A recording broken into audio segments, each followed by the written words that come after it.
Hey guys, welcome back to our channel. Hope you all doing fine.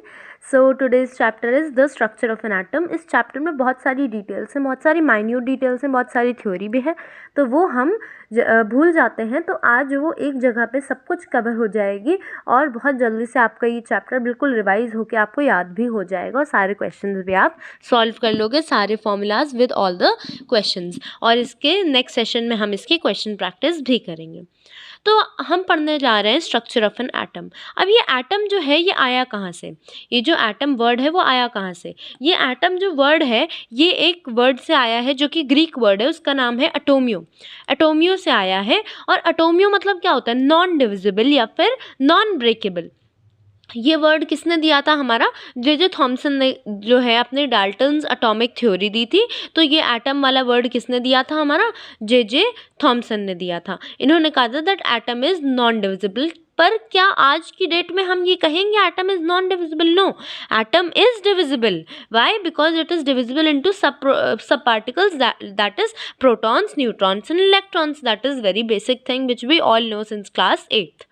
Now अब ये जो electron है, हम अब सारे सब पार्टिकल्स की इंडिविजुअल स्टडी देखते हैं। ये जो इलेक्ट्रॉन है, हमारा इलेक्ट्रॉन कहाँ से आया? एक साइंटिस्ट हुए फैराडे। उन्होंने क्या करा? कैथोड रे ट्यूब एक्सपेरिमेंट करा और ये देखा जो कैथोड रे ट्यूब है उसमें जो कैथोड रेज हैं these are composed of negatively charged particles called as electrons. तो जे थॉमसन ने क्या करा? उसका रेशियो कैलकुलेट करने लगे चार्ज टू मास का। तो इन्होंने इलेक्ट्रॉन का नाम दिया। जो वर्ड है जो मतलब डिस्कवरी करी इन्होंने, जे थॉमसन ने इसकी क्या करी? डिस्कवरी करी। पर जो इलेक्ट्रॉन का जो नाम है वो किसने दिया? स्टोनी ने दिया। और डिस्कवरी किसने करी? जे थॉमसन ने करी। फिर चार्ज किसने कैलकुलेट करा था? जे थॉमसन ने ही चार्ज को कैलकुलेट करने का एक मेथड निकाला था कैथोड रे ट्यूब के ही हेल्प से। तो इन्होंने चार्ज कैलकुलेट करके बताया 1 माइनस का है। इलेक्ट्रॉन हमारा नेगेटिव चार्ज पार्टिकल है, तो नेगेटिव 1.6 इंटू 10⁻⁹ MKS सिस्टम में, या फिर हम इसको SI सिस्टम भी बोल सकते हैं। और CGS सिस्टम में क्या होगा? ESU यूनिट हो जाएगी। याद रखना इस चार्ज को भी, ये वाला तो याद रहता है पर ये वाला भूल जाते हैं। तो -4.8 into 10⁻10 ESU, this is the CGS unit. अब आया प्रोटॉन। प्रोटॉन किसने डिस्कवर किया? गोल्डस्टीन ने। इसका नाम किसने दिया? अगेन रुदरफोर्ड ने। जैसे ही इलेक्ट्रॉन किसने डिस्कवर किया था? जे थॉमसन ने। नाम किसने दिया था? स्टोनी ने दिया था। तो वैसे ही प्रोटॉन भी किसने डिस्कवर किया? हमारा गोल्डस्टीन ने। और नाम किसने दिया? रदरफोर्ड ने। इसका चार्ज भी same as that of electron, बस जो उसका चार्ज का साइन है वो उल्टा हो जाएगा। Electron is negatively charge particle but proton is positively charge particle. और इसका साइन कैसा हो जाएगा? उल्टा हो जाएगा। यहाँ पे माइनस था तो यहाँ पे प्लस हो जाएगा। मैग्नीट्यूड में it's same in CGS। Charge same रहेगा, मैग्नीट्यूड ऑफ चार्ज सेम रहेगा, बस साइन उल्टा हो जाएगा। Electron is negative, proton is positive, but magnitude is same.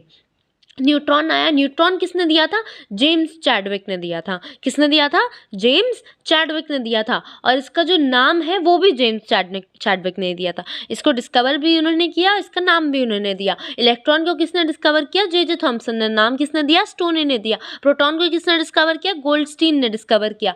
और न्यूट्रॉन को किसने डिस्कवर किया? जेम्स चैडविक ने डिस्कवर करा। और प्रोटॉन का जो नाम है वो किसने रखा था? रदरफोर्ड ने। और न्यूट्रॉन का जो नाम है वो किसने रखा था? जेम्स चैडविक ने ही रखा था। और फिर क्या हुआ? हमारा जो न्यूट्रॉन है ये कैसा पार्टिकल है? न्यूट्रल पार्टिकल है। इसके ऊपर चार्ज कैसा होता है? निल, कोई चार्ज नहीं होता है इसके ऊपर। और एक इन्फॉर्मेशन याद रखना, जब हमने electron to mass ratio, charge to mass ratio हमने निकाला था, तो charge to mass ratio cathode का ज़्यादा आया था एनोड से। कैथोड का ज़्यादा है किससे? एनोड से। तो ये MCQ में पूछ लेते हैं। E/m ratio of proton, neutron and electron. इसका E/m रेशियो का ऑर्डर क्या होगा? इलेक्ट्रॉन का सबसे ज़्यादा होता है चार्जेस टू मास रेशियो, फिर प्रोटॉन का होता है, फिर न्यूट्रॉन का होता है। चाहो तो वैल्यूज़ याद रखना, नहीं तो कोई ज़रूरत नहीं है याद रखने की एज सच। इलेक्ट्रॉन का सबसे ज़्यादा होता है, फिर प्रोटॉन का, फिर न्यूट्रॉन का। डिस्कवरी ऑफ कैथोड रेज, अभी जो डिस्कवरी ऑफ कैथोड रेज है, अभी मैंने बताया इलेक्ट्रॉन कहाँ से डिस्कवर हुए थे, कैथोड रेज से। तो ये डिस्कवरी आखिर हुई कैसे? जो कैथोड रेज है, माइकल फैराडे ने एक एक्सपेरिमेंट स्टार्ट किया था, तो उन्होंने कहा था cathode ray is made up of negatively charge particles known as electrons, अभी ऊपर बताया मैंने ये बात। फिर ये क्या होता है, कैथोड रेज जो है वो डिफ्लेक्ट होती हैं कौन सी फील्ड में, इलेक्ट्रॉन और इलेक्ट्रिक और मैग्नेटिक फील्ड में कैथोड रेज क्या होती हैं, डिफ्लेक्ट होती हैं। और ये कैथोड रेज कहाँ से मूव करती हैं, cathode to anode, cathode rays move from cathode to anode. E/m ratio is always constant, E/m ratio कैसा होता है, हमेशा कांस्टेंट होता है, and does not depend on the nature of the gas. इसको अभी याद रखना, ये बहुत ज़्यादा इंपॉर्टेंट है। It does not depend on the nature of the gas, it is constant. In cathode ray tube pressure is less, voltage is more, again an MCQ point, MCQ यहाँ से बनता है। प्रेशर कैसा होता है, लेस, वोल्टेज कैसा होता है, मोर, यहाँ से MCQ बनता है। फिर आते हैं हम एनोड रे पे। एनोड रेज को हम क्या बोलते हैं, कैनाल रेज भी बोलते हैं। ये हमारे किसने दिए थे, गोल्डस्टीन ने दिए थे। किसने दिए थे, गोल्डस्टीन ने दिए थे। कौन से रेज थे, एनोड रेज या फिर कैनाल रेज। ये कहाँ से मूव करते हैं, anode to cathode. Cathode rays move from cathode to anode, anode rays move from anode to cathode. E/m ratio not constant, अभी मैंने ऊपर कहा था कि इसको याद रखना बहुत इंपॉर्टेंट है। कैथोड रेज में E/m ratio is constant and it does not depend on the nature of the gas, but anode rays में ऐसा नहीं है। एनोड रेज में E/m ratio is not constant and it depends on the nature of the gas. वहाँ पे वो depend नहीं करता था, यहाँ पे वो डिपेंड करता है। It depends on the nature of the gas. Anode rays not emitted from the surface of anode. अभी मैंने ऊपर कहा था cathode rays are emitted from the surface of the cathode, वो cathode से ही निकलती हैं, but anode rays के साथ ऐसा नहीं है, they are not emitted from the surface of the anode. Discovery of nucleus, अब हमने बात कर ली दोनों रेज की, कैथोड रेज और कैनाल रेज की। अब हम बात करते हैं ये हमारा जो न्यूक्लियस है वो कहाँ से आया। डिस्कवरी ऑफ न्यूक्लियस किसने करी थी, रदरफोर्ड ने करी थी। डिस्कवरी ऑफ न्यूक्लियस किसने करी थी, रदरफोर्ड ने करी थी। कौन से एक्सपेरिमेंट से करी थी, स्कैटरिंग एक्सपेरिमेंट से। एक उन्होंने गोल्ड फॉइल लगा थी और उन्होंने कुछ रेज को भेजा था, तो जब वो रेज गोल्ड फॉइल से स्ट्राइक कर रही थी, कुछ रेज तो क्या हुआ, वो सीधी सीधी निकल गई। क्यों, क्योंकि जो मोस्ट ऑफ द स्पेस है, मान लो ये एटम है तो आपका ये न्यूक्लियस है, न्यूक्लियस बहुत छोटा है as compare to an atom. तो जब उन्होंने कुछ रेज को पास किया यहाँ से, तो वो सीधी सीधी निकल गई। क्यों, क्योंकि यहाँ पे कोई ऑब्स्ट्रक्शन ही नहीं है। पर जब कोई रे यहाँ से पास करेगी तो ये डिविएट होगी। क्यों, क्योंकि यहाँ पे क्या है, ऑब्स्ट्रक्शन है, यहाँ पे हमारा न्यूक्लियस प्रेजेंट है। तो discovery of nucleus scattering experiment से हुई थी। बीम ऑफ अल्फा पार्टिकल्स, उन्होंने कौन सी रेज भेजी थी, अल्फा पार्टिकल्स की रेज भेजी थी। बॉम्बार्ड किया था किस पे, गोल्ड फॉइल पे, ये याद रखना, किस पे बॉम्बार्ड किया था, गोल्ड फॉइल पे उन्होंने बॉम्बार्ड किया था। Most of them passed undeviated. क्यों passed undeviated, because most of the space inside an atom is empty, क्योंकि एटम बहुत बड़ा है और न्यूक्लियस बहुत छोटा सा है। तो most of them passed undeviated, which shows that most of the space is empty. देखो मैंने highlight कर रखा है that most of the space is empty. Some particles deflected from the path which indicated that the presence of a small volume of positive charge inside the atom. अभी मैंने बताया कि कुछ पार्टिकल्स जो है हमारे डेविएट हुए थे, जो कि क्या शो करते हैं कि थोड़ा सा क्या है, हमारा एक न्यूक्लियस का पोर्शन है जहाँ से हमारे पार्टिकल्स डेविएट हो रहे हैं। और न्यूक्लियस कैसा है, स्मॉल पॉजिटिवली चार्ज्ड है, स्मॉल पॉजिटिवली चार्ज है। क्यों पॉजिटिवली चार्ज है, हमें पता है कि प्रोटॉन्स और न्यूक्लियॉन्स कहाँ रहते हैं, हमारे प्रोटॉन्स प्लस न्यूट्रॉन्स कहाँ होते हैं, न्यूक्लियस में होते हैं, इलेक्ट्रॉन्स बाहर होते हैं। तो प्रोटॉन हमारा कैसा पॉजिटिवली चार्ज, न्यूट्रॉन के पास तो कोई चार्ज नहीं है। तो अगर प्रोटॉन पॉजिटिवली चार्ज है तो ऑफकोर्स सी बात है न्यूक्लियस के अंदर है, तो न्यूक्लियस भी हमारा पॉजिटिवली चार्ज ही होगा। ठीक है, तो हमारा बीम ऑफ अल्फा पार्टिकल्स को बॉम्बार्ड किया, some of the particles were deflected which shows that a small volume of positively charge is concentrated there. Radius of atom, अभी मैंने कहा कि हमारा जो एटम बहुत बड़ा है और न्यूक्लियस बहुत छोटा है। अगर एक बहुत बड़ा सा प्लेग्राउंड है, उसमें एक छोटा सा, समझ लो छोटा सा कोई दाना रख दो तो उतना बड़ा न्यूक्लियस है, और बहुत बड़ा सा प्लेग्राउंड क्या है, हमारा एटम है। तो radius of atom is of 10 की पावर -10, रेडियस ऑफ एटम 10 की पावर -10 में होती है और न्यूक्लियस 10 की पावर -15 के ऑर्डर में होती है। ड्रॉबैक, अब कुछ ड्रॉबैक थे। ये तो हमारा रुदरफोर्ड ने हमारा मॉडल दे दिया कि भाई ऐसा हमारा एटम है, ऐसा हमारा न्यूक्लियस है। अब कुछ ड्रॉबैक थे। Rutherford could not explain the stability. Rutherford क्या नहीं एक्सप्लेन कर पाए कि एटम स्टेबल क्यों है आखिर, तो इसको वो स्टेबल, उसको वो ये उनका ड्रॉबैक था, इसको वो एक्सप्लेन नहीं कर पाए। तो आए हमारे बोर। बोर ने क्या एक मॉडल दिया, जो बोर ने मॉडल दिया उसके साथ एक कंडीशन थी, उसके साथ कंडीशन ये थी, valid for only single electronic species, valid for only single electron species, ये उन्होंने कंडीशन दी थी।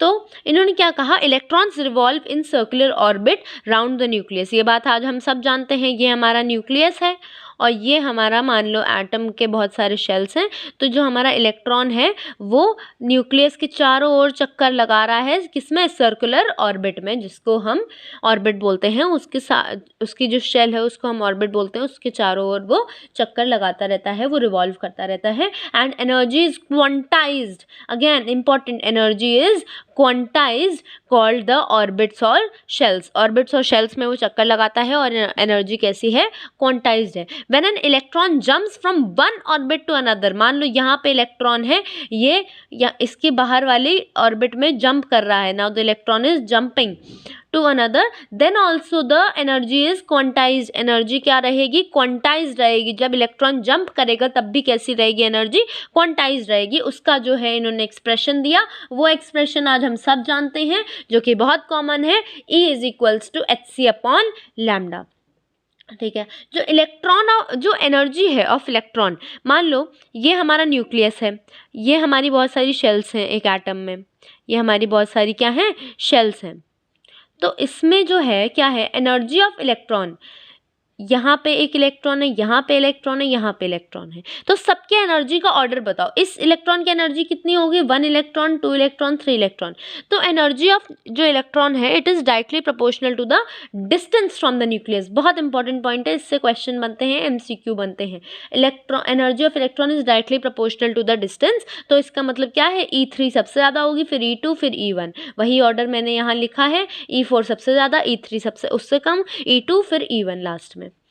Order of difference in energy levels, अब देखो हमने ये तो बता दिया, ये E1 है, मतलब एनर्जी 1, एनर्जी 2, एनर्जी 3। अब इनका डिफरेंस कैसा होगा, मतलब एनर्जी 1 और एनर्जी 2 के बीच का डिफरेंस, एनर्जी 2 और एनर्जी 3 के बीच का डिफरेंस, और शेल्स बना लो, यहाँ पे और शेल बना लेते हैं हम, तो यहाँ पे बताओ एनर्जी 3 और एनर्जी 4 के बीच का डिफरेंस, तो वो बताना है। तो जैसे जैसे ये डिफरेंस हमारा रिड्यूस हो रहा है, मतलब E2 माइनस E1 में सबसे ज़्यादा डिफरेंस होगा, फिर E3 माइनस E4 में होगा, फिर E4 माइनस E3 में होगा। ये भी बहुत इंपॉर्टेंट है, डायरेक्ट क्वेश्चन आएगा यहाँ से कि ऑर्डर ऑफ एनर्जी डिफरेंस बताओ। तो हम जानते हैं energy is directly proportional to the radius और the distance of the electron from the nucleus, और डिफरेंस इन एनर्जी क्या होगा, घटता जाएगा। जैसे जैसे हम आगे बढ़ते जाएंगे, आगे वाली शेल्स में जाएंगे, वैसे क्या होगा, डिफरेंस इन एनर्जी घटता जाएगा। अब हम कुछ फॉर्मूलाज देखते हैं इस चैप्टर के, ये हमारी मेन थ्योरी के सारे पॉइंट्स हो गए जहाँ से क्वेश्चंस बनते हैं। अब हम देखते हैं फॉर्मूलाज में सबसे पहला फॉर्मूला जो कि हमने बोर से निकाला था, तो हमें ये पहले ही देख लिया हमने, NH म्यू, जिसको हम NHC अपॉन लैम्डा भी बोलते हैं, because mu is C upon lambda. V is equal to F lambda पड़ा है ना, तो ये जो म्यू है ये V नहीं है, यहाँ पे वेलोसिटी नहीं है, this is frequency, this is what, this is frequency. Mu is equals to C upon lambda. तो ये वाला देखो सिंबल्स पहचानना, ये सिंबल अलग है, ये सिंबल अलग है, ये क्या है, वेव नंबर का सिंबल है। Wave number is equal to 1 upon lambda, wave number is equal to 1 upon lambda. Power is equals to energy upon time, बहुत बेसिक फॉर्मूला है, सबको पता है, power is equals to energy upon time, this is what, this is wave number that is equal to 1 upon lambda. अब यहाँ पे देखो, जब हम न्यूमेरिकल सॉल्व करते हैं इस फॉर्मूले से, ये वाले फॉर्मूले से जब हम न्यूमेरिकल सॉल्व करते हैं तो क्या होता है, हमें HC की वैल्यू रखनी पड़ती है। H की वैल्यू हमें पता है 6.6 इंटू 10 की पावर माइनस 34 होती है, और C की वैल्यू हमें पता है 3 इंटू 10 की पावर 8 मीटर पर सेकेंड होती है। तो हम इसको डायरेक्ट याद रख लेते हैं कि जब भी E हमारा जूल में दिया जाएगा और लैम्डा हमें मीटर में दिया जाएगा, तो हम HC की वैल्यू क्या रखेंगे, 2 इंटू 10 की पावर माइनस 25 रखेंगे। इन दोनों को मिला के देखना, इन दोनों को मल्टीप्लाई करके देखना, यही आएगा। तो क्यों ना इसको डायरेक्ट याद कर लो, क्योंकि जब न्यूमेरिकल सॉल्व करोगे तो इतना टाइम नहीं होगा तुम्हारे पास कि तुम इस दोनों को मल्टीप्लाई करने के लिए बैठो। तो ऐसे ही याद कर लो, 2 × 10⁻⁻25 Hc की वैल्यू तब रखेंगे जब एनर्जी जूल में होगी, लैम्डा मीटर में होगा।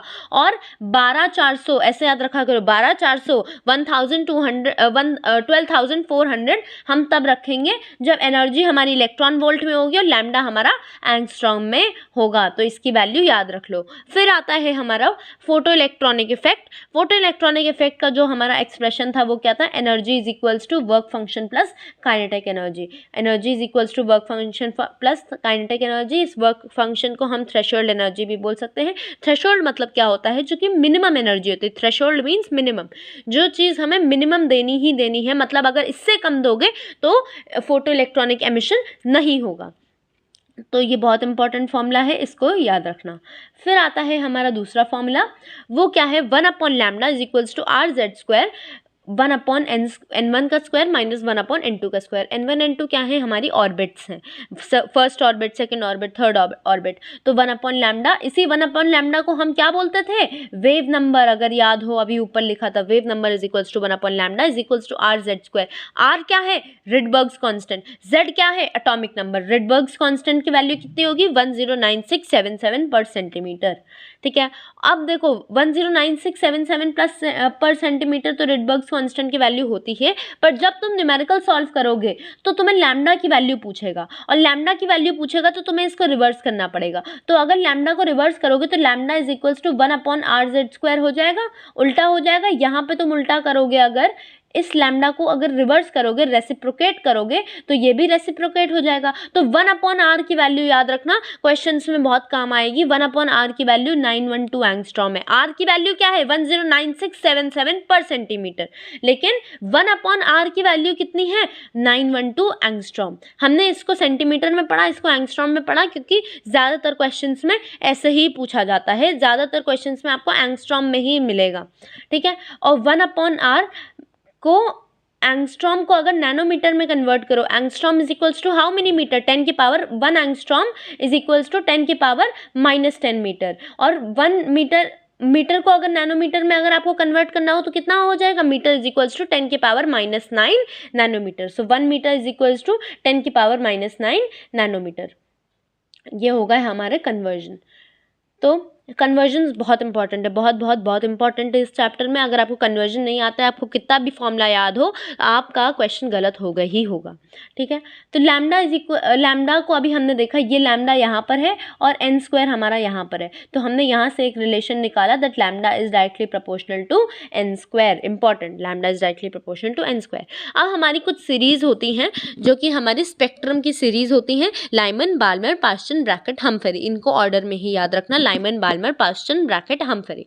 लाइमन सीरीज यूवी रीजन में आती है और फर्स्ट ऑर्बिट में आती है। बाल्मर सीरीज हमारी सेकंड ऑर्बिट में आती है और विजिबल लाइट में आती है, मतलब सेकंड ऑर्बिट से ये शुरू होती है। लाइमन सीरीज फर्स्ट ऑर्बिट से शुरू होती है, बाल्मर सीरीज सेकंड ऑर्बिट से, पास्टन थर्ड से इंफ्रारेड रीजन में आती है, ब्रैकेट फोर्थ से इंफ्रारेड रीजन में आती है, हम्फरी फार इंफ्रारेड रीजन में आती है, फिफ्थ ऑर्बिट से शुरू होती है। अब देखो, मास ऑफ इलेक्ट्रॉन और मास ऑफ प्रोटॉन में रिलेशन डायरेक्ट MCQ में पूछ लिया जाता है। तो मास ऑफ इलेक्ट्रॉन और मास ऑफ प्रोटॉन का क्या रिलेशन है, mass of electron is equals to mass of proton upon 1837। मतलब मास ऑफ प्रोटॉन जो है 1837 times is more than mass of electron. तो ये इंपॉर्टेंट स्टेटमेंट भी बन सकता है, इसको याद रखना। अब हम आइसोटोप्स, आइसोबार्स, आइसोस्टर्स, आइसो इलेक्ट्रॉनिक और आइसोडाइफर्स, बहुत ही कंफ्यूजिंग टर्म्स है सब, आइसो इनको कंपेयर करके समझ लेते हैं ये आखिर होते क्या है।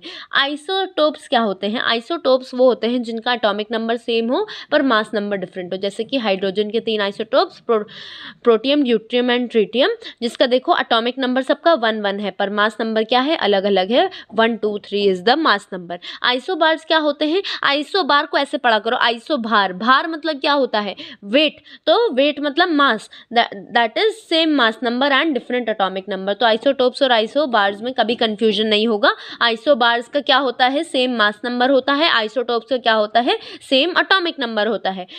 तो यहाँ पे देखो O और N है, इनका मास नंबर क्या है, सेम है, 16 और 16 है, बट एटॉमिक नंबर क्या है, 8 और 7 है, विच इज डिफरेंट। फिर आते हैं हमारे आइसोस्टर्स। आइसोस्टर्स क्या होता है, इलेक्ट्रॉन सेम होता है, नंबर ऑफ एटम सेम होते हैं।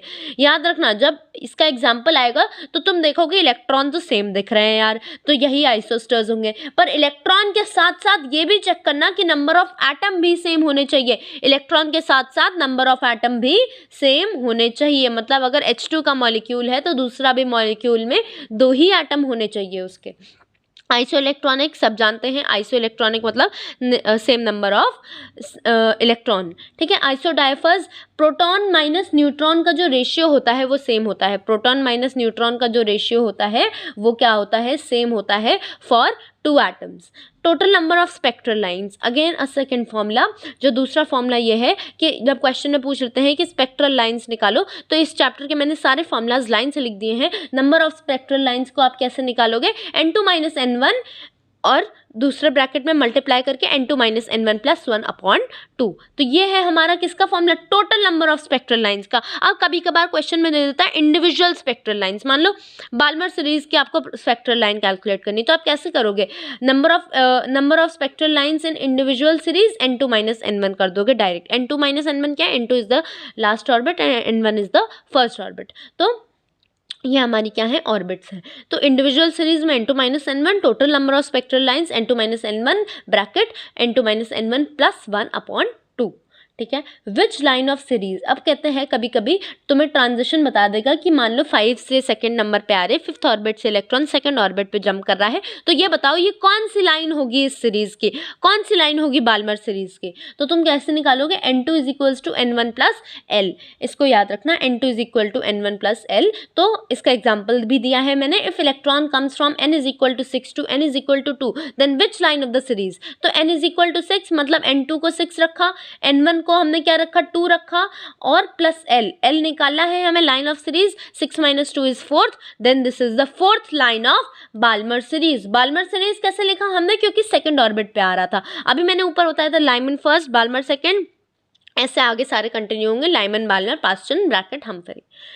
फिर हमारा ये विबग्योर का ये बहुत इंपॉर्टेंट है, याद रखना, इससे बहुत क्वेश्चंस बनते हैं आपके इस चैप्टर में, तो बनेंगे। अभी आप कोऑर्डिनेशन केमिस्ट्री पढ़ोगे उसमें भी इस विबग्योर से बहुत क्वेश्चंस बनते हैं। विबग्योर में क्या होता है हमारे, ये कितने हैं, रेनबो के 7 कलर्स हैं, light is constituted of 7 colours. तो जैसे जैसे आगे जाओगे तो क्या होगा, हमारा लैम्डा इंक्रीज होगा और फ्रीक्वेंसी डिक्रीज होगी और एनर्जी भी डिक्रीज होगी। Energy and frequency are directly proportional. हम कौन से फॉर्मूले से जानते हैं, energy and frequency are directly proportional. This is frequency, this is energy, energy is directly proportional to frequency and frequency is inversely proportional to lambda. कैसे निकालोगे inversely, v is equal to F lambda होता है, या फिर f को हम यहाँ frequency है, v is equal to F lambda होता है, तो lambda is inversely proportional to frequency, यहाँ से निकाल सकते हैं। And energy is also inversely proportional to lambda, कैसे निकालोगे, hc अपॉन लैम्डा, इसी फ्रीक्वेंसी को क्या लिख दिया, c अपॉन लैम्डा लिख दिया, तो energy is inversely proportional to lambda. ये सारे कन्वर्जन्स बिल्कुल सेट होने चाहिए दिमाग में, तभी आप अच्छे से क्वेश्चन कर पाओगे।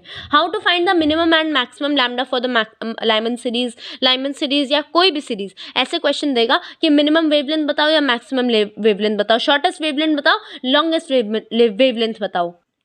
तो आप अगर मैक्सिमम वेवलेंथ पूछ रहा है तो कैसे निकालोगे, जब भी मैक्सिमम वेवलेंथ पूछ रहा है मतलब वो लॉन्गेस्ट वेवलेंथ पूछ रहा है, तो जब भी हमें लॉन्गेस्ट वेवलेंथ निकालनी होगी, मान लो लाइमन सीरीज के लिए निकालिए, तो n1 हम जानते हैं लाइमन सीरीज के लिए 1 होना ही होना है, और मैक्सिमम निकालनी तो 1 के बाद वाला जस्ट बाद वाला नंबर लिख दो, दैट इज 2।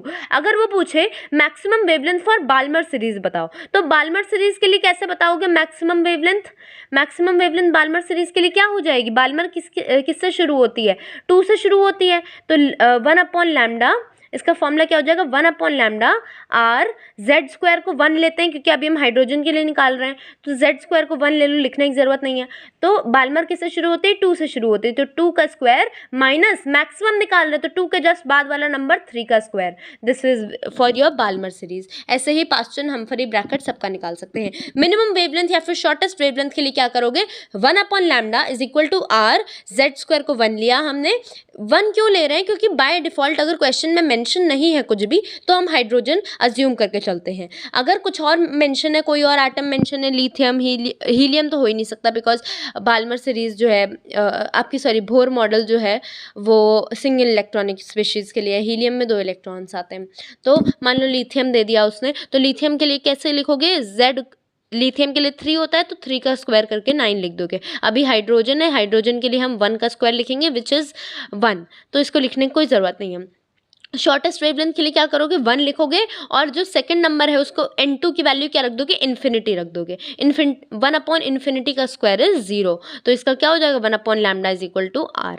ठीक है, ऐसे निकालोगे। और वैसे ही बाल्मर के लिए अगर मिनिमम वेवलेंथ पूछी जाए तो कैसे निकालोगे, 1/λ इज इक्वल्स टू R, 1 किससे शुरू होता है, 2 से शुरू होता है, 2 का स्क्वायर माइनस 1/इन्फिनिटी का स्क्वायर। तो इसको कैलकुलेट करके यहाँ पे लैम्डा की वैल्यू आ जाएगी। अब dual nature of electron, dual nature of electron किसने दिया था, ये एक हाइपोथेसिस था जिसको किसने दिया था, हमारा डी ब्रॉगली साहब ने दिया था। डी ब्रॉगली आए, उन्होंने कहा electron can behave as particle and wave both, electron can be particle also and electron can be wave also. अभी हमने ऊपर पढ़ा था जो हमारे रदरफोर्ड थे वो स्टेबिलिटी ऑफ एटम को एक्सप्लेन नहीं कर पाए थे, तो हमारे डी ब्रॉगली साहब आए कि उन्होंने कहा कि इलेक्ट्रॉन जो है वेव भी बिहेव कर सकता है और पार्टिकल नेचर भी शो कर सकता है। इन्होंने अपना फॉर्मूला दिया lambda is equals to h/p। इससे क्वेश्चंस बनते हैं। Momentum p is what, this is momentum. Momentum को हम क्या लिखते हैं, mv लिखते हैं, तो lambda is equals to h/mv।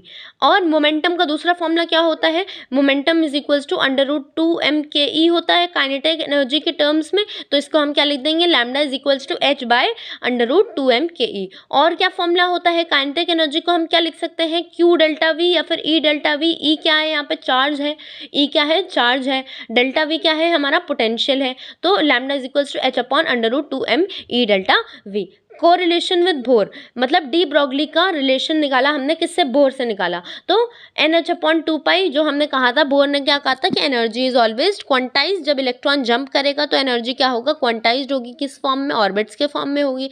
तो MVR जो कि है हमारा एंगुलर मोमेंटम और ये है हमारा ऑर्बिट मोमेंटम, ये क्या है हमारा ऑर्बिट मोमेंटम, तो इससे हमने कोरिलेट करा तो MVR is equals to NH/2π आया, जिसको हम ऐसे भी लिख देते हैं MVR is equals to NH cut, NH cut, ये क्या है, NH कट है, H/2π को हम पूरा एज अ होल लिख देते हैं H कट। ठीक है, फिर आते हैं हमारे हाइजेनबर्ग। हाइजेनबर्ग ने अपना अनसर्टेनिटी प्रिंसिपल दिया। हाइजेनबर्ग ने क्या दिया, अपना अनसर्टेनिटी प्रिंसिपल। अनसर्टेनिटी क्या होता है, जिसके बारे में हम सर्टेन ना हो, जिसके बारे में हम श्योर ना हो। तो इन्होंने कहा, देखो अभी डी ब्रॉगली ने कहा था कि electron can be a particle also, electron can be a wave also, पर इन्होंने कहा simultaneously measurement of position and momentum of electron is not possible.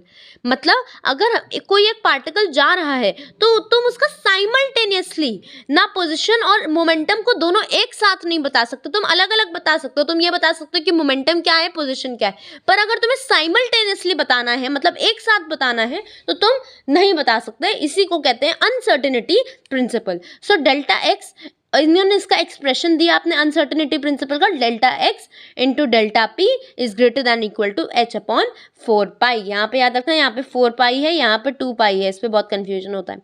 तो delta X into delta P is greater than equal to H/4π। इसको हमने modify करके कैसे लिखा, delta X is equal delta X into m∆v, mv momentum को mv लिखते हैं, m∆v is equals to H/4π। अब जैसे हमने ऊपर hc की वैल्यू याद करी थी 12400 एंगस्ट्रॉम, और हमने ऐसे hc की वैल्यू याद करी थी, तो यहाँ पे H/4π की वैल्यू भी याद कर लो। H/4π की वैल्यू क्या होगी, 0.529 इंटू 10⁻⁻34 जूल।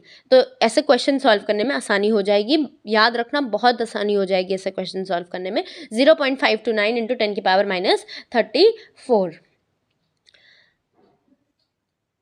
फिर हम आते हैं अपने बोर रेडियस पे। बोर ने कुछ अपने रेडियस दिए कि जो इलेक्ट्रॉन है वो जो हमारे ऑर्बिट्स में रिवॉल्व कर रहा है उसका रेडियस का फॉर्मूला कैसे निकालोगे। तो रेडियस इज इक्वल्स टू, उसको फॉर्मूला दिया R is equals to R naught N square upon Z. ये किस में है, एंगस्ट्रॉम में है। एंड इससे हम एक रिलेशन डिड्यूस कर सकते हैं, that is radius is directly proportional to N square. ये जो आर नॉट है इसकी वैल्यू होगी 0.529 या फिर राउंड ऑफ करके 0.53 N square upon Z angstrom में। फिर रेडियस ऑफ, जैसे for example radius of orbit in second excited state निकालना है। एक्साइटेड स्टेट में अगर सेकेंड लिखा हो तो हम उसको थर्ड लेंगे, third excited state fourth n की वैल्यू लेंगे, फिफ्थ एक्साइटेड स्टेट 6 लेंगे। तो यहाँ पे क्या होगा 0.529 into N square upon Z. Z अगर ना मेंशन हो तो 1 लेते हैं हाइड्रोजन के लिए। तो यहाँ पे क्या हो जाएगा हमारा, इन्होंने कहा सेकेंड एक्साइटेड स्टेट, तो हम n की वैल्यू क्या लेंगे 3, तो 3 square upon 1 that is 4.76 angstrom आएगी। वेलोसिटी ऑफ इलेक्ट्रॉन का फॉर्मूला दिया 2.18 इंटू 10 की पावर 6 मीटर पर सेकंड। इसको सेंटीमीटर पर सेकंड में लिखोगे तो क्या हो जाएगा, इंटू 100 कर देंगे तो 10 की पावर 8 बन जाएगा। z अपॉन n, तो velocity is inversely proportional to n, velocity is inversely proportional to n, radius is directly proportional to n square. Energy of electron निकालनी है हमें अगर, तो एनर्जी ऑफ इलेक्ट्रॉन कैसे निकालोगे, total energy is equals to minus of kinetic energy is equals to potential energy upon 2। Energy का formula अभी हमने देखा था, velocity is directly proportional to z upon n, radius is directly proportional to n square upon z। वैसे ही energy is directly proportional to z square upon n square. Energy is directly proportional to z square upon n square. Electron volt में इसकी value क्या होगी, -13.6, किसमें, electron volt में। और energy की वैल्यू जूल पर एटम में कितनी होगी, -2.18 इंटू 10 की पावर -19। किलो जूल पर मोल में कितनी होगी, -1312 z square upon n square. यहाँ n स्क्वायर कट गया है किलो जूल पर मोल में। अब एक बहुत बहुत बहुत इंपॉर्टेंट फॉर्मूला है, वो ये है, अभी हमने ऊपर पढ़ा था that energy is directly proportional to radius. जैसे जैसे इलेक्ट्रॉन हम ऑर्बिट में बढ़ते जाएंगे वैसे वैसे एनर्जी इंक्रीज होती जाएगी। वैसे अब इंडिविजुअल एनर्जी का देख लो। देखो यहाँ पे हमने ये तो पढ़ लिया था, energy is directly proportional to radius. तो ये एनर्जी मतलब जब हम एनर्जी बोलते हैं तो क्या होता है, टोटल एनर्जी होता है, मतलब सारी एनर्जीज को कलेक्टिवली मिला के। इंडिविजुअल एनर्जी में देख लो, kinetic energy is inversely proportional to radius, kinetic energy is inversely proportional to radius. Potential energy is directly proportional to radius. और एनर्जी के लिए तो हमने ऊपर देख ही लिया that total energy is directly proportional to radius, potential energy is directly proportional to radius and kinetic energy is inversely proportional to radius. बहुत इंपॉर्टेंट है, यहाँ से MCQ बनेगा ना। अब जो है हमारे श्रोडिंगर आए थे, श्रोडिंगर ने अपनी एक वेव इक्वेशन दी थी। तो उन्होंने क्या कहा था, देखो इन्होंने वेव इक्वेशन दी ये H5 E5 is equal to E5। Now अभी जो मैथमेटिकल ऑपरेटर, ये जो H है इसको हैमिल्टन बोलते हैं, this is a mathematical operator. हमें इस इक्वेशन की डिटेल नहीं जाननी है, बस इस इक्वेशन के क्या क्या कंक्लूजन्स आए थे हमें बस उनके बारे में पढ़ना है। This equation gave us 3 quantum numbers, 3 quantum numbers दिए, principal, azimuthal and magnetic quantum number. तो अब देखो प्रिंसिपल क्वांटम नंबर क्या होता है। प्रिंसिपल क्वांटम नंबर को हम n से डिनोट करते हैं। It can be a positive integer, can never be zero. Positive integer हो सकता है पर जीरो कभी नहीं हो सकता। Each value of n represents a shell. अभी हम ऊपर भी बात कर रहे थे, n क्या है, ऑर्बिट्स हैं, ऑर्बिट्स मतलब शेल्स हैं। Can never B negative, orbit क्या नेगेटिव हो सकती, नहीं, it can never B negative और फ्रैक्शन।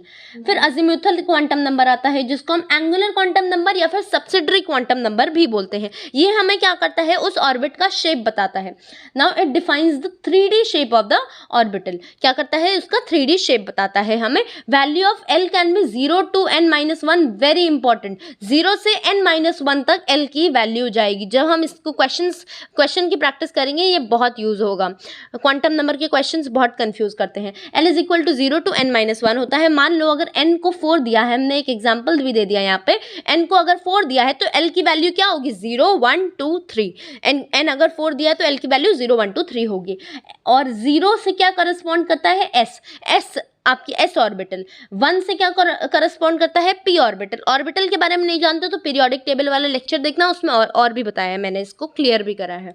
0 को क्या बोलेंगे, s ऑर्बिटल। 1 को p, 2 को d, 3 को f। अब देखो स्फेरिकल, s मतलब स्फेरिकल, p मतलब डम्बल शेप। देखो मैंने बताया था उसमें स्क्रीनिंग इफेक्ट, अगर आपने पीरियोडिक टेबल देखी हो तो उसमें मैंने स्क्रीनिंग इफेक्ट बताया है। तो स्क्रीनिंग इफेक्ट क्या होता है, अगर बहुत सारे लोगों को मेरे सामने बैठा दो तो वो क्या करेंगे, मुझे स्क्रीन करेंगे। मतलब मैं उनके पीछे छुप जाऊंगी, that is I am being screened.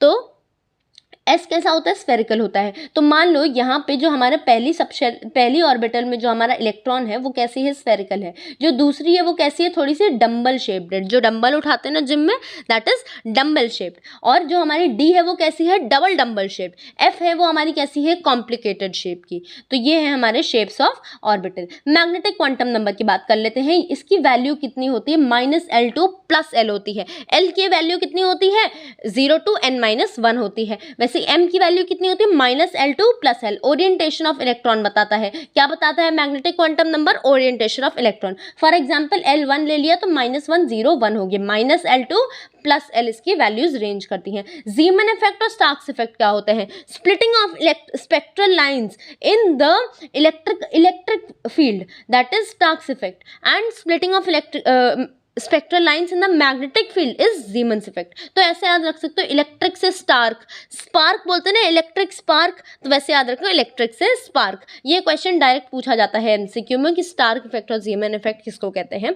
तो इसमें कंफ्यूज मत होना, स्टार्क मतलब स्पार्क याद रखो, स्पार्क इज इलेक्ट्रिक, ठीक है, इलेक्ट्रिक फील्ड में स्प्लिटिंग ऑफ स्पेक्ट्रल लाइंस। अब आता है हमारा स्पिन क्वांटम नंबर। हमें श्रोडिंगर की वेव इक्वेशन ने तो सिर्फ 3 क्वांटम नंबर दिए थे, पर हमने इस स्पिन क्वांटम नंबर को अलग से करा। क्यों करा, क्योंकि देखो किसी भी 2 इलेक्ट्रॉन का एड्रेस सेम नहीं हो सकता। मान लो अगर एक इलेक्ट्रॉन हमारा यहाँ पे, मान लो देखो जैसे ये हमारा न्यूक्लियस है, ठीक है, ये हमारी ऑर्बिट्स हैं, तो हमारा मान लो पहला इलेक्ट्रॉन यहाँ पे प्रेजेंट है, दूसरा यहाँ पे प्रेजेंट है। तो अब मान लो एक इलेक्ट्रॉन और इस ऑर्बिट में प्रेजेंट है, तो इस ऑर्बिट में 2 इलेक्ट्रॉन प्रेजेंट है, तो इसका एड्रेस तो सेम हो गया। अब N, L और M तीनों इस ऑर्बिट के लिए सेम होंगे, तो हम इसको ये कैसे कहें कि इसका एड्रेस कैसे अलग करें। तो हमने कह दिया कि तुम ऐसे घूमते हो, तुम ऐसे घूमते हो, मतलब तुम सीधे हो, तुम उल्टे हो। तो हमने इनका एड्रेस बदल दिया, तुम्हारा घर सीधा है, तुम्हारा घर उल्टा है। इसलिए हमने स्पिन क्वांटम नंबर को डिवाइस करा, क्योंकि 2 इलेक्ट्रॉन का एड्रेस सेम नहीं होना चाहिए।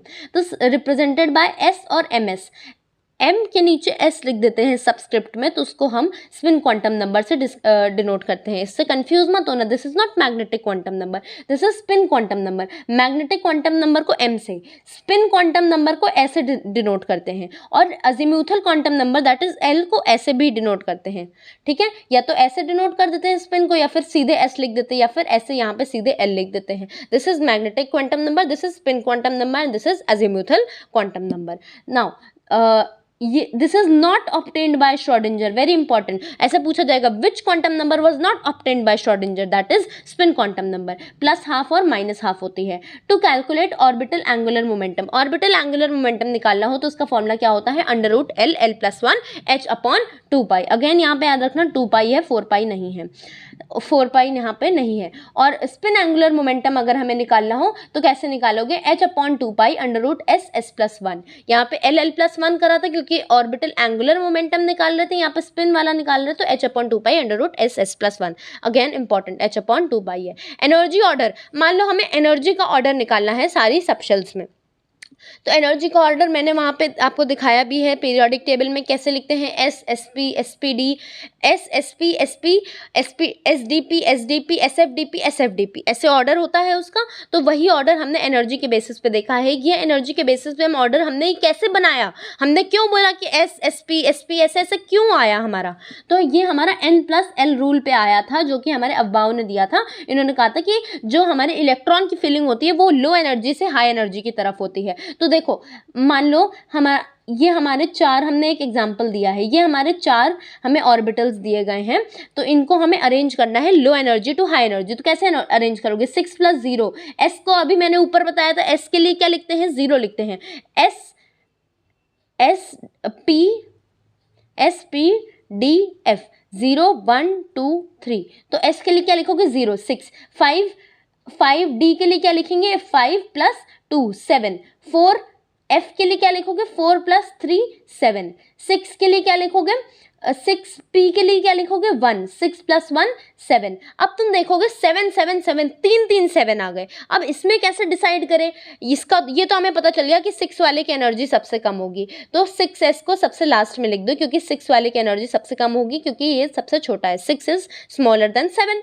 अब 3 7 है, इसमें कैसे डिसाइड करें, when N + L is same then the bigger value of N will have more energy, मतलब बिगर वैल्यू ऑफ n निकालो। अब इसमें से बिगर वैल्यू ऑफ n कौन सी होगी, यहाँ पे देखो ये है हमारा 6 + 1, तो सबसे बड़ी वैल्यू कौन सी है हमारी, 6 की वैल्यू है, फिर 5 है, फिर 4 है, तो ये n की वैल्यूज हो गई। तो 6p सबसे बड़ा हो जाएगा, क्यों, क्योंकि 6p है वो, उसकी n की वैल्यू बड़ी है। ये जो हमारी 4, 6, 5, 6 लिखी हैं ये क्या है, हमारी n की वैल्यूज है ना, तो 6p सबसे बड़ी, 5d, फिर 4f। तो अगर n + l सेम हो जाए, तीनों में 7 7 7 आ जाए, तो क्या करोगे, n को देखोगे when n + l is same. Number of electrons है ना, शेल कैसे निकालते हैं, 2n का स्क्वायर, ये फॉर्मुलेज है, डायरेक्ट याद रखना, बहुत इंपॉर्टेंट है।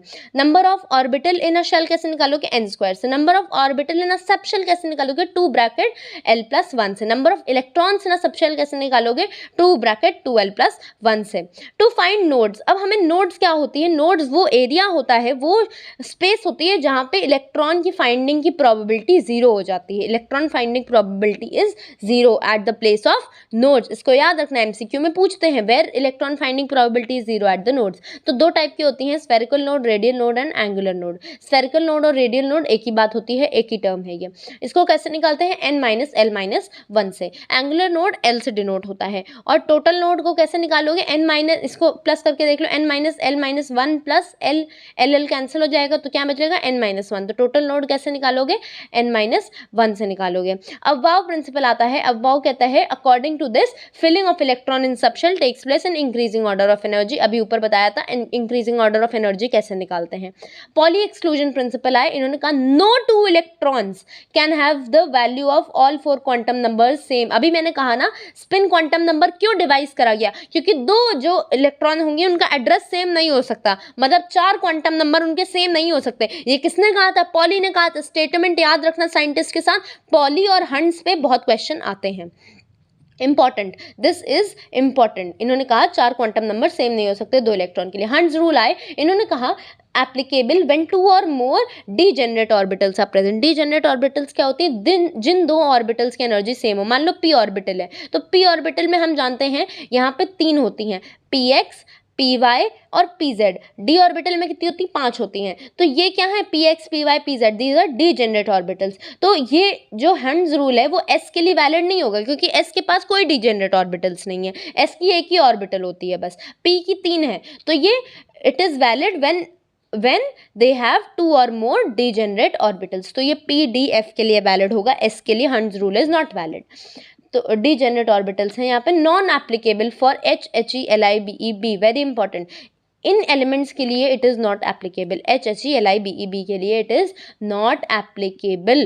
क्यों, क्योंकि H में कितनी ऑर्बिटल होती है, एक ऑर्बिटल। एक ऑर्बिटल मतलब S ऑर्बिटल। He में भी ऐसा ही होता है, Li में भी ऐसा ही होता है, Be में भी ऐसा ही होता है, B में भी ऐसा ही होता है। ठीक है, अब हम देखते हैं यहाँ पे filling of electron in degenerate orbitals pairing not takes place until each orbital has 1 electron. मान लो हमें यहाँ पे हमने 2 ऑर्बिटल्स बनाई, यहाँ पे ये देखो, ये है हमारी s ऑर्बिटल, ये है हमारी p ऑर्बिटल। तो हमें इलेक्ट्रॉन की फिलिंग करनी है, तो हम इलेक्ट्रॉन की फिलिंग ऐसे करेंगे, यहाँ पे एक इलेक्ट्रॉन, अब क्या दूसरा इलेक्ट्रॉन यहाँ भर देंगे, नहीं, ये इलेक्ट्रॉन गलत है, यहाँ पे नहीं भरेंगे। अब इलेक्ट्रॉन यहाँ जाएगा, फिर यहाँ जाएगा, फिर यहाँ जाएगा, नहीं यहाँ नहीं जाएगा, फिर इलेक्ट्रॉन यहाँ जाएगा। अब पेयरिंग स्टार्ट होगी, सबके पास एक एक इलेक्ट्रॉन पहुंच गया। अब हमारी पेयरिंग क्या होगी, स्टार्ट होगी। ये पेयरिंग हुई, ये पेयरिंग हुई, ये पेयरिंग हुई, ये पेयरिंग हुई। तो ये है हमारा हंट्स रूल कहता है। फोटो इलेक्ट्रिक इफेक्ट पे आ जाते हैं, ये ऊपर भी अभी हम डिस्कस कर चुके हैं। एनर्जी, वर्क फंक्शन और kinetic energy max, h mu is equals to h mu naught plus kinetic energy. This is the photoelectric equation. Energy of photon falling, photoelectric equation की एक condition है कि threshold energy से ज़्यादा ही energy होनी चाहिए, नहीं तो फोटो इलेक्ट्रिक एमिशन नहीं होगा पॉसिबल। तो ये है हमारी थ्रेशोल्ड एनर्जी से ज़्यादा होनी चाहिए energy of the falling proton. Very important, जो मैक्सिमम काइनेटिक एनर्जी होती है वो फ्रीक्वेंसी ऑफ इलेक्ट्रॉन के डायरेक्टली प्रोपोर्शनल होती है। Maximum kinetic energy is directly proportional to the frequency of electron and number of electrons that is ejected out. मान लो किसी मेटल सर्फेस पे लाइट गई तो यहाँ से इलेक्ट्रॉन निकले, तो this is proportional to intensity. Intensity के प्रोपोर्शनल कौन है, नंबर ऑफ इलेक्ट्रॉन्स एमिटेड, और काइनेटिक एनर्जी के प्रोपोर्शनल कौन है, फ्रीक्वेंसी ऑफ फोटॉन। बहुत ज़्यादा इंपॉर्टेंट है। Frequency of proton is directly proportional to kinetic energy max and intensity is directly proportional to number of photons ejected. Phi work function, phi को क्या होता है हमारा वर्क फंक्शन होता है, work function of Na is greater than that of Cs, Cs is caesium, Na is sodium. अब हमने graph देख लेते हैं यहाँ पे कुछ जो कि बहुत पूछे जाते हैं। Number of photon is directly proportional to intensity, इसका ग्राफ है ये। फिर kinetic energy is directly proportional to frequency of light, इसका ग्राफ है, ये याद रखना, थोड़ा सा आगे से बनता है ये ग्राफ, ओरिजिन से नहीं बनता है ये ग्राफ। फिर काइनेटिक एनर्जी और intensity no relation, kinetic energy और इंटेंसिटी का कोई रिलेशन नहीं है। वैसे ही नंबर ऑफ फोटॉन्स और फ्रीक्वेंसी का भी कोई रिलेशन नहीं है। मैक्सिमम काइनेटिक एनर्जी और फ्रीक्वेंसी का रिलेशन है, इंटेंसिटी और नंबर ऑफ फोटॉन्स का रिलेशन है, पर काइनेटिक एनर्जी और इंटेंसिटी का कोई रिलेशन नहीं है आपस में। नंबर ऑफ फोटॉन्स और फ्रीक्वेंसी का कोई रिलेशन नहीं है आपस में। Very important, some important points, कुछ इंपॉर्टेंट पॉइंट्स देख लेते हैं। यहाँ तक हमारा चैप्टर का एंड हो चुका है, कुछ इंपॉर्टेंट पॉइंट्स और हैं उसको देख लेते हैं। नंबर ऑफ वेव्स दे दी जाए और आपसे पूछा जाए कि कौन सी ऑर्बिट में है, तो जितने नंबर ऑफ वेव्स दी जाएंगी उतनी ही ऑर्बिट में होगा वो, इस पे हम क्वेश्चन भी करेंगे। Line spectrum of two elements can not be identical because of different energy level, very important assertion reason question. Line spectrum जो है क्या दो एलिमेंट्स का सेम हो सकता है? नहीं, क्योंकि उनके एनर्जी लेवल्स डिफरेंट है। For uni electronic species E is directly proportional to n, for uni electronic species, ये याद रखना, for uni electronic species E is directly proportional to n, 1s is less than 2s 2p। अब देखो 2s और 2p की यहाँ पे energy level same होगा, 3s 3p 3d का एनर्जी लेवल यहाँ पे सेम होगा, तो इसको याद रखना। ये भी डायरेक्ट एमसीक्यू में पूछा जाएगा कि यूनि इलेक्ट्रॉनिक स्पीशीज के लिए एनर्जी का क्या ऑर्डर लिखोगे। तो श्रोडिंगर वेव इक्वेशन अभी हमने पढ़ी थी, तो श्रोडिंगर वेव इक्वेशन में जो फाई था इसको हम क्या बोलते हैं? Wave function. फाई स्क्वायर को क्या बोलते हैं? Probability density. और फाई स्क्वायर डीवी जो कि डिफरेंशिएट करके लिखा गया है उसको क्या बोलते हैं? प्रोबेबिलिटी। ये भी थोड़ा सा याद रख लेना, ऑल्दो इतना डिटेल में एनसीईआरटी नहीं मेंशन करती है, तो इनको थोड़ा थोड़ा याद रख लेना। अब देखो यहाँ पे क्या है, हमारी बहुत सारी ऑर्बिट है, n इज इक्वल टू 1 2 3 4, तो हर ऑर्बिट की अपने अपने एनर्जी लेवल होगी। एनर्जी का फॉर्मूला तो हमने सीख ही लिया है, -13.6 into Z square upon n square electron volt. लेकिन हमें एनर्जी याद कर लें तो कोई दिक्कत हो जाएगी क्या? नहीं, एनर्जी याद रखना क्वेश्चंस में बहुत काम आती है। तो फर्स्ट वाली लेवल की एनर्जी कितनी होगी? -13.6। सेकेंड की कितनी होगी? -3.4, थर्ड की -1.51, फोर्थ की -0.87 इलेक्ट्रॉन वोल्ट। इन एनर्जी को याद रखना, ये वैल्यूज़ को याद कर लेना, क्योंकि देखो ऐसे तो निकाल सकते हो तुम, यहाँ पे n स्क्वायर की वैल्यू रखो 1 तो यहाँ पे -13.6 आंसर आ जाएगा। तुम यहाँ पे 2 रखोगे तो यहाँ पे -3.4 आंसर आ जाएगा। आ तो जाएगा, पर इसको याद रखोगे तो क्वेश्चंस में बहुत ज़्यादा हेल्प मिलेगी, बहुत ज़्यादा डायरेक्ट आंसर मार्क कर पाओगे, तो इनको याद कर लेना। Radius of nucleus is approx 10 की power 5 times smaller then an atom, 1 lakh times. मैंने बताया था ना, इतना बड़ा सा अगर प्लेग्राउंड है उसमें से एक छोटा सा कुछ चीज़ रख दो, एक छोटा सा दाना रख दो, दैट इज न्यूक्लियस। इतना छोटा होता है न्यूक्लियस एटम से। सो 10 की power 5 times smaller than the atom. अब एक बहुत ज़्यादा इंपॉर्टेंट स्टेटमेंट जिस पे again assertion reason and statement wise question बनेंगे। As we move away from the nucleus, जब हम न्यूक्लियस से हमारे दूर जाएंगे, ये है हमारा न्यूक्लियस, ये है कुछ हमारी ऑर्बिट्स, न्यूक्लियस से दूर जाओगे अगर तो पोटेंशियल एनर्जी क्या होगी? इंक्रीज होगी। काइनेटिक एनर्जी क्या होगी? डिक्रीज होगी। टोटल एनर्जी क्या होगी? इंक्रीज एज अ होल होगी। क्यों?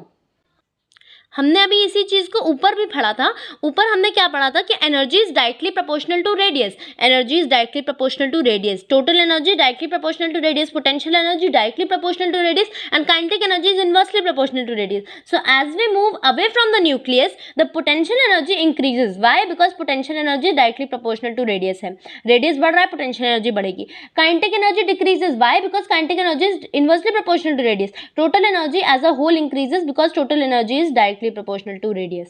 So this is the formulas and the relation. Now this ends our chapter here. This was very important point and this ends our chapter here. आपका पूरा chapter 1 घंटे से भी कम में कवर हो चुका है और सब कुछ मैंने रिवाइज करा दिया है. Now you can watch this lecture without skipping, and if you have watched this lecture till the end then thank you.